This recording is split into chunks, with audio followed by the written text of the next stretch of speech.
At exactly 4:12 a.m., a security camera recorded a brutal murder. The victim was a 32-year-old guard named Evan Cole. The problem? When the camera recorded these images, the time was only 3:41 a.m.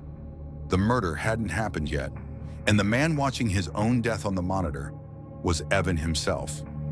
This footage was never meant to be seen. In late 2018, at the isolated Centennial office complex in Ohio, Evan Cole worked the 12-hour graveyard shift. The silence in that building was heavy, so quiet you could hear the electricity pulsing behind the walls. Evan had a routine. Every night at 3:30 a.m. sharp, he would review the footage from the previous 2 hours. He liked being in control. He thought he was watching the past. He had no idea the system had started leaking the future. As he flipped through the monitors, his eyes stopped on camera 6, the underground parking garage. The date was correct, but the timestamp was moving erratically, finally freezing at 4:12 a.m. Evan looked at his watch. It was only 3:41 a.m.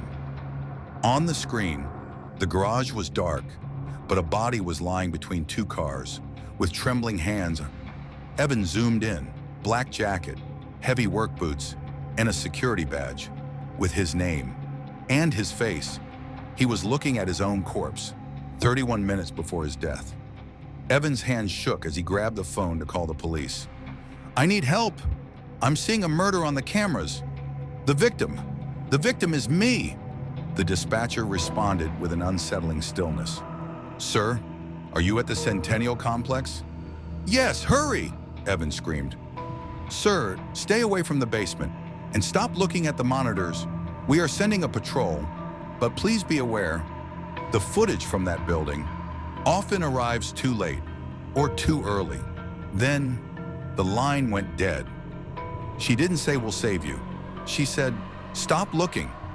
Evan ignored the warning. He looked back at the screen. A figure entered the frame, wearing a black hoodie, carrying a heavy metal pipe. Evan decided to change the future.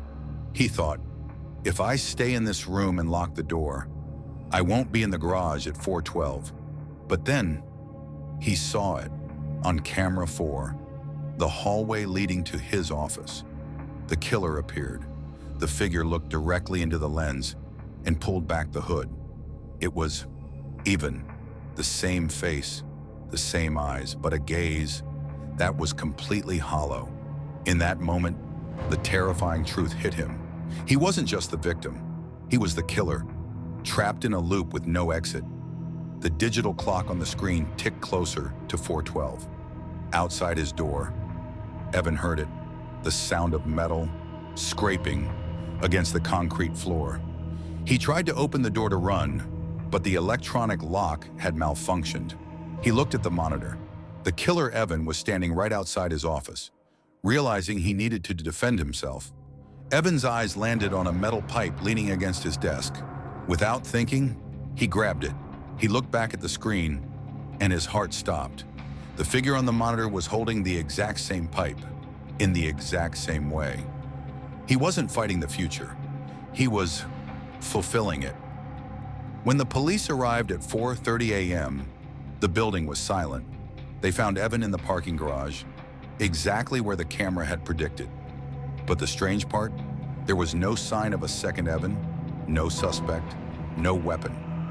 When investigators reviewed the DVR, they found that all footage between 3:40 and 4:20 had been wiped clean, except for one file, encrypted with a date, 3 days into the future.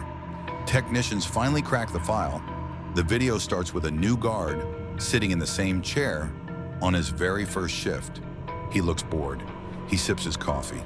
And at exactly 3:30 a.m., he decides to check the cameras. On camera 6, Evan Cole appears on the screen, waving at the new guard, as if to say, "It's your turn now."